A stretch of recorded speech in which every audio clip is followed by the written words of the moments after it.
guys, welcome again to Riding with Marshall. Sorry, it's been a little while since my last video. I've actually started another channel too for people not really into the motorcycles but into the ghost towns that I go visit. And that channel is called Quiet Places with Marshall. Take a look for it. Maybe you'll enjoy it. I will ride my motorcycles in that channel, just not always. And my wife is in that channel too. So you get to see some of the ghost towns that we go to here in Colorado. Now this particular video, let's back up a minute. If you followed me at all 20 of you, then you might recognize the gray wolf here.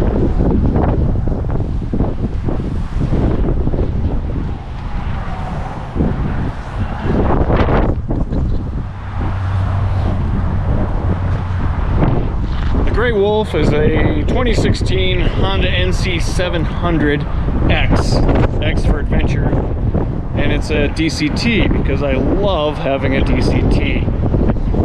Now I know this guy right here next has this opinion about it. If it doesn't have a clutch lever, it ain't no motorcycle, and it shouldn't have any more than 3 gears. Well, Uncle Crash, once again, I don't need your blessing or your opinion. And Uncle Crash hops into an automatic car on days when I'm riding my motorcycle to work. So there's that. The DCT really is all that. It's a lot of fun to go from 0 to 75 without ever pulling in a clutch or shifting a gear. And that's why I love my little NC700X.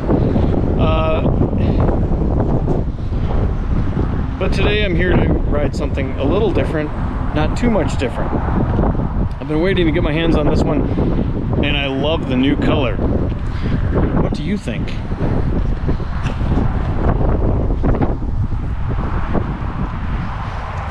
This is an NC750X. Now, though horsepower isn't too big of an increase, the torque has been moved lower down. And that's what I'm interested in trying today, because it's a very windy day here in Colorado. It's March. It is 40 degrees. It was 23 when I left the house. And the wind is probably, I don't know, 12 to 15 miles per hour. Now, I don't have quite the size of a windshield on this or the Eric Wolf bags that I have on the NC, so I've got less wind drag. But I can tell you that the old Gray Wolf here only made it up to about 70 miles an hour in the winds, and she was out of juice. In fact, top speed on this, I've had it up to about 88, and that was about it. Now, why would anybody need a motorcycle that goes faster than 80?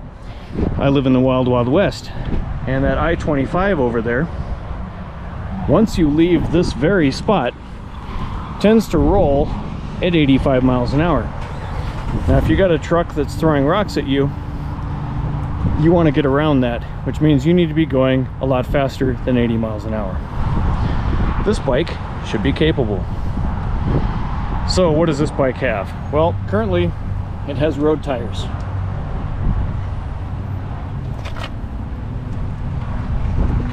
Nissan brakes. Sorry, they're not Brembo, but this is not a $26,000 machine either, fortunately. It does have ABS. It is water cooled, just like the NC700. In fact, the engine is very much like the NC700, right down to the DCT transmission. The styling is very similar, except I think this side's even easier to get off with that bolt now. The seat is contoured better. They've had several iterations to get this right. And it's cushy. Cushy seat. Notice the slope of the seat doesn't throw you into the frunk, what normal people would call a fuel tank, but there's no fuel tank here because it's a frunk, a front trunk. Speaking of the frunk, Hello.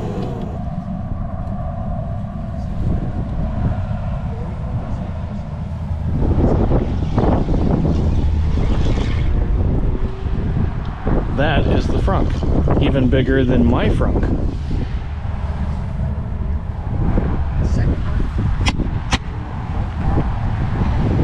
Let's go look at mine. Maybe you can see the difference. First, I got to dig out a key.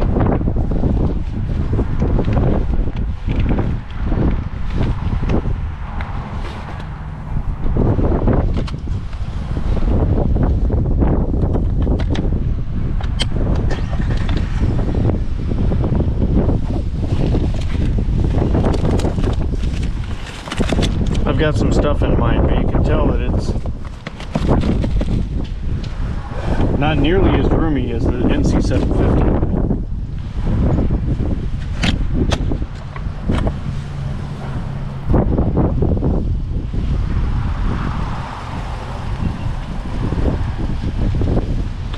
Now this switch also gets you to the gas tank.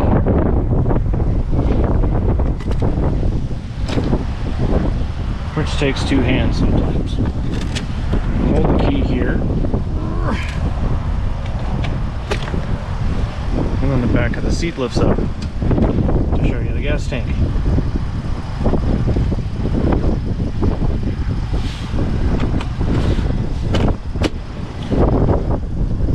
That one's a lot easier to close than mine.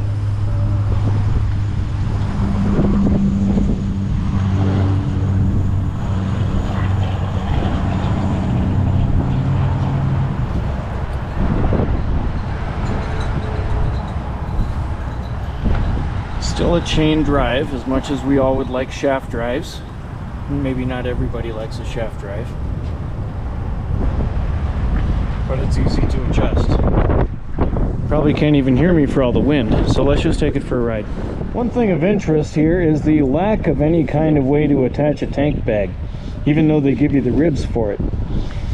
If you see the older version, I still couldn't get a buckle strap through these. But you could tie some string to it or something. At least there was a way to clip something there. I almost never use a tank bag anyway, so don't really care.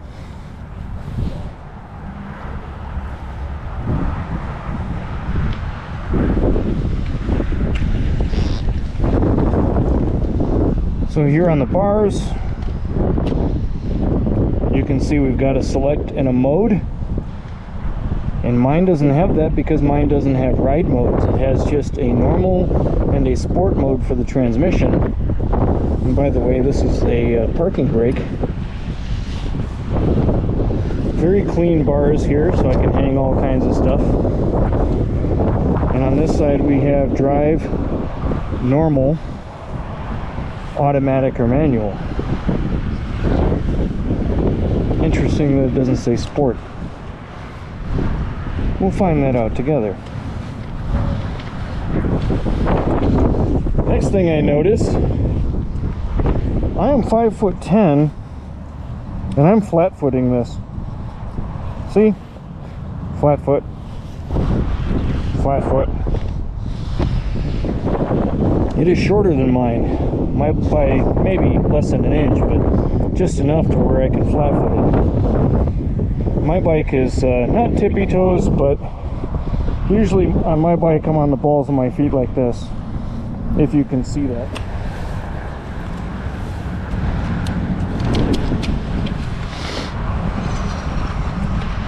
Key in. There's our display. It's been washed today, so it's got a little bit of soap on it.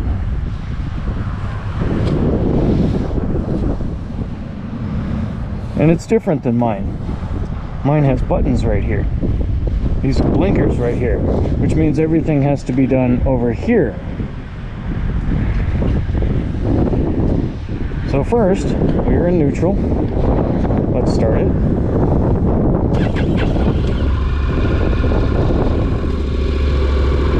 Sounds exactly like mine so far. The lack of reset buttons is interesting. I like to reset my tripometer just by holding it, pressing a button. In this case, I have to do it over here somehow. We're in standard mode.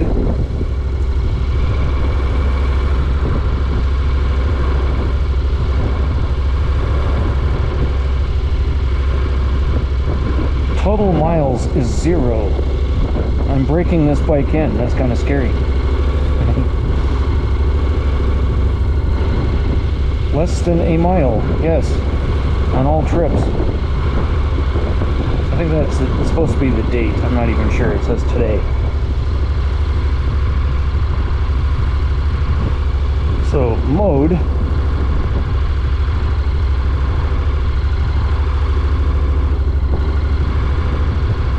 I see.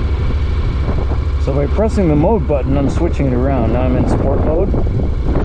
There's user mode, rain mode, standard mode, and sport mode again. Well, I've learned with these DCTs that normal mode or drive mode is to save fuel and will lug the bike. It puts you in the tallest gear first. I mean, you can be doing 35 miles an hour in 6th gear, which I don't want to do, so I'm going into sport mode. Got a full tank of gas.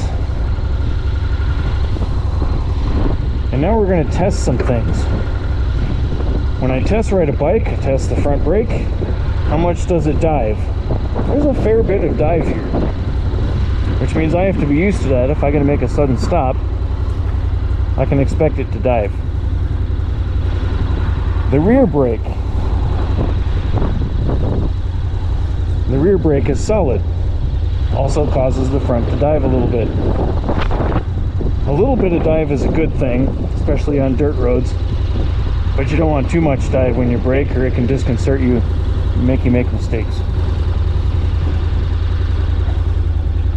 Okay, drive mode. By the way, the N is for neutral, D for drive, and then automatic or manual. So it has an automatic or manual mode, so does mine. What does that do? That enables these paddle shifters, which you can use at any time, but in manual mode, you'll have to use the paddle shifters, except for when the engine determines it needs to downshift because you're coming to a stop. It'll do it for you, I believe. I really haven't used the manual mode very often. I often rely on the DCT to make the right choices because it does at the same time that I normally would. Meaning when I'm ready to shift into third, the bike is already shifting into third before I had to pull a clutch back. Alright, believe it or not, we're in gear. All I have to do is give it a little blurb and it responds. So let's put my visor down. You're not going to hear me anyway, it's too windy today. And Interstate Honda's letting me take this bike out with 0 miles on it. We're going to put a few on it and return it.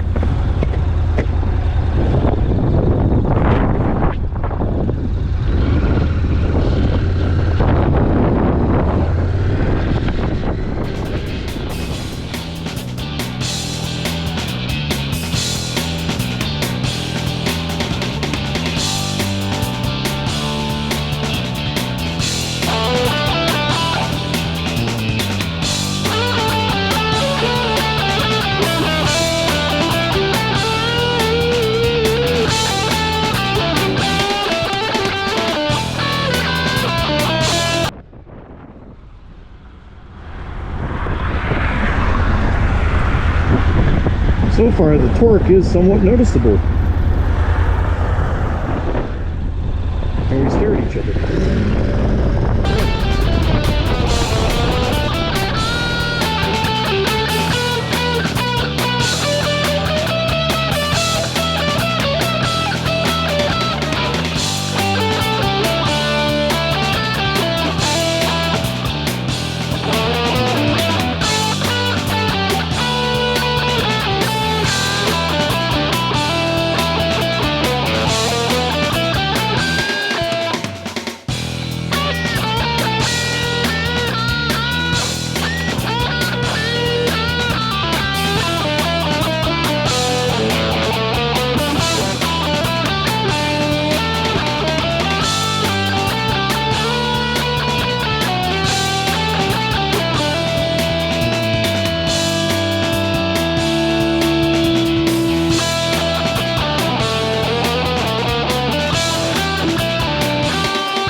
Another really cool thing, I've already mentioned it, but there's a reason.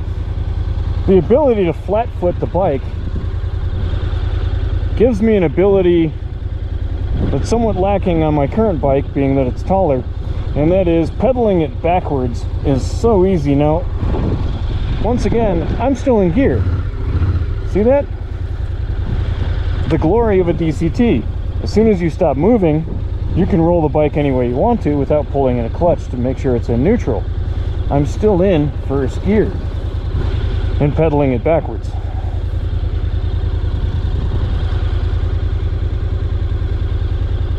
The balance on this bike and its ability to go around those corners back there,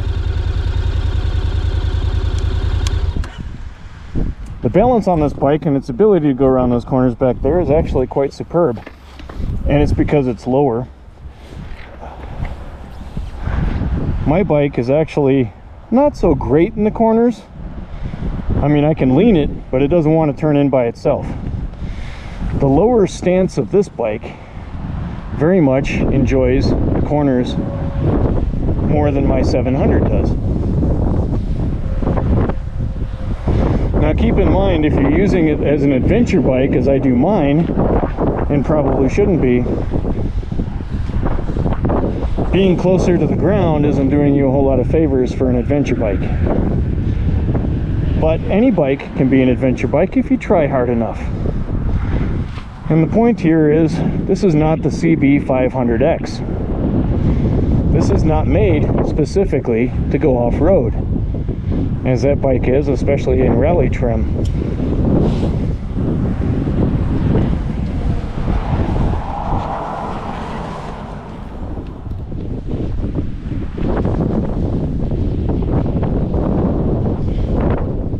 These rims are street rims, but I can tell you from running my bike, they can handle some bumps. But once again, these are not off-road rims, but they will do fire roads and graded roads, things that have actually had man do some work on them. They'll do it just fine. So our fire roads out here in Colorado generally are pretty well groomed and are fun to ride on a bike like this. So we've got a little less front and rear travel on this because it is more or less a street bike. Would I take it on the dirt? Oh, you betcha. It's very comfortable. Now another thing is you get LEDs. Now I put an LED in my bike and it was pretty easy to do. But here you get them stock. And I believe that's your high beam. You also get LED blinkers, so you don't have to worry about changing those bulbs out.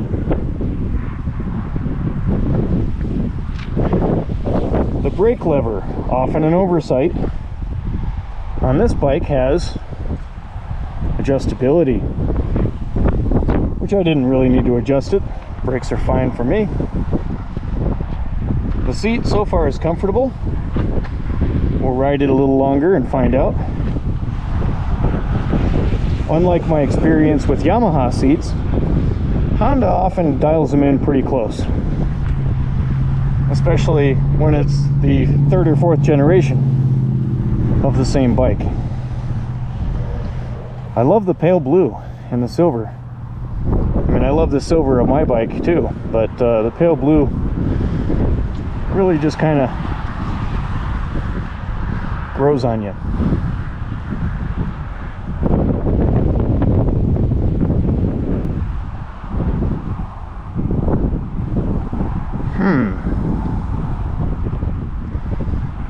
A big question is, would I buy it? And actually, I mean, the perfect bike for me would have a shaft drive, but a GS is just way out of the range. I don't even want to pay that kind of money unless I find a used one. And there's nothing heavy about the NC750X. It is a light and whippable bike.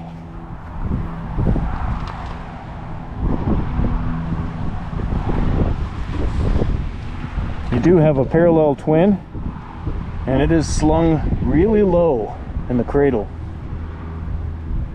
So most of your weight is at the bottom of the machine. It does not feel top heavy at all. Now I could probably make it top heavy if I filled the frunk and put on a top bag and extended my windshield and gained some more weight, ate some more pizzas and free burgers and everything else. I say free burgers because today Interstate Honda is having their St. Patrick's Day celebration, and there's free burgers. Free hot dogs too. Now you have LEDs in the back too, I believe.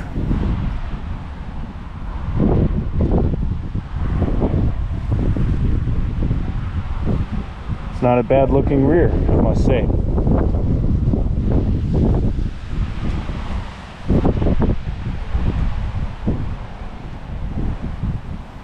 Well, gee, I think I want to ride it some more. You don't mind, do you? Let's throw a few more miles on.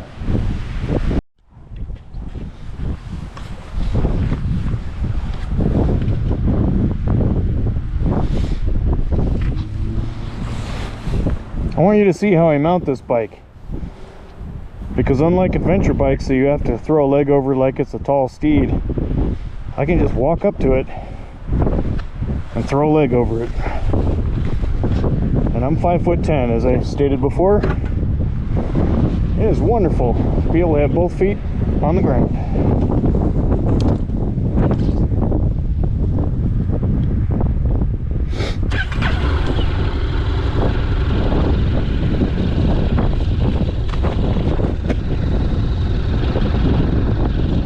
Hey, I remembered I was in sport mode. Let me say that again, because my shield was closed. It remembered that I was in sport mode after shutting it off. Now that is awesome. Huh. Very cool.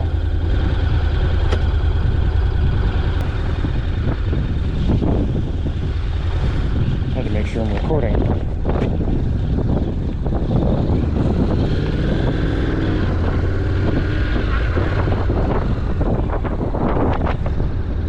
A little bit of jitter right there.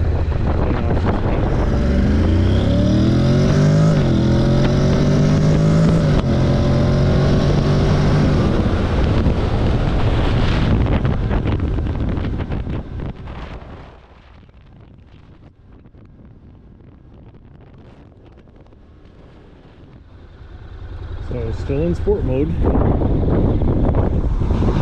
gonna gun it after this last car. The riding position is very comfortable, so is the seat. More comfortable than my seat.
What do you think? Should I trade it in? The torque is noticeable. The horsepower, not so much. When you're laying into the speed, it seemed a little different, but not a whole lot. The power at takeoff from a green light seemed a lot stronger and a lot more powerful on the NC750X. Something to be said for the LED lights that come stock with an NC750 versus you replacing the lights with LEDs on the 750. I mean on the 700X. Lower to the ground. Love it. Would I love it if I'm going through potholes on dirt roads? I'm not really sure. I don't bottom out a bike very often. I ride pretty sedately. You know, if a road is pretty rough, I don't take it at 70 miles an hour. I'll take it at maybe 30 to 40, if even that, if it's gravel. So if you're careful with the way you ride, you may not bottom out either bike. And I haven't bottomed out mine yet. You can see by my scratch plate.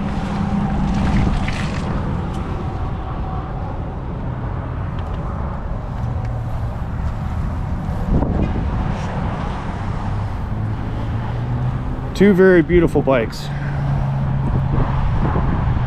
I do like the front end better on the new one. Smaller blinkers on the NC750.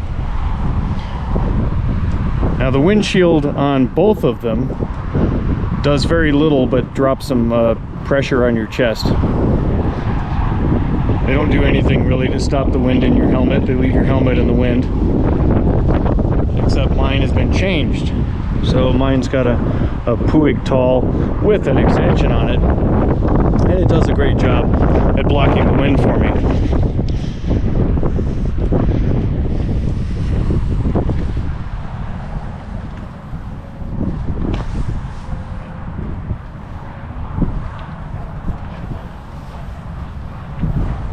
One of the coolest things about the NC700 and 750 bikes was always their price.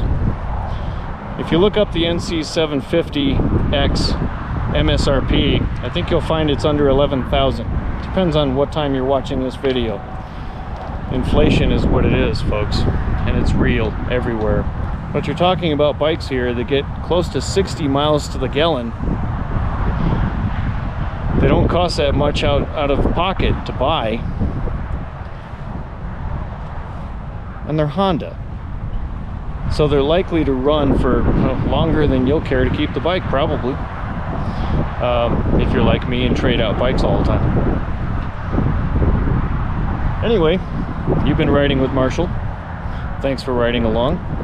And I hope you found the information in this video useful. Would I buy this bike? I certainly would. Is it a massive upgrade from the one I already have? In torque it is. In a lowered seat height it is. Other than that, the 700, if I scratch it, I don't care. So I have to think on this one. And while I'm thinking, maybe you might want to go over to that other channel I told you about and take a look at quiet places with Marshall. Places that might not be so windy. Stay safe out there.